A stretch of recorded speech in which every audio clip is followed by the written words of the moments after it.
Hi friends, welcome to IVL academy. ఈరోజు anybody, anyone, anyhow, anyway వీటి మధ్య difference తెలుసుకొని మంచి ఇంగ్లీష్ నేర్చుకొని మంచి ఇంగ్లీష్ మాట్లాడడానికి ప్రయత్నిద్దాం. ఎనీబడి అంటే ఎవరైనా సరే. దీనిని సాధారణంగా స్పోకెన్ ఇంగ్లీష్ లోనే చెప్తూ ఉంటారు. ఎనీబడి అంటే ఎవరైనా సరే.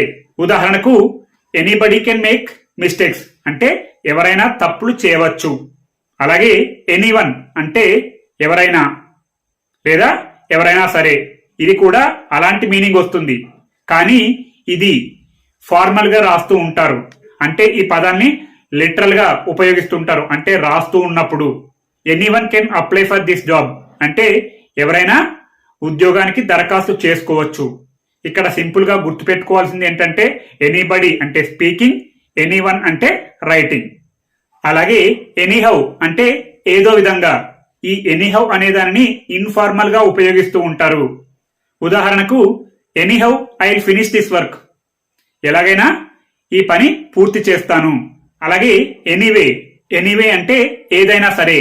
దీన్ని మాట్లాడడానికి ఉపయోగిస్తారు, రాయడానికి కూడా ఉపయోగిస్తారు. ఉదాహరణకు anyway let us move on అంటే ఎలా ఉన్నా ముందుకి సాగుదాం.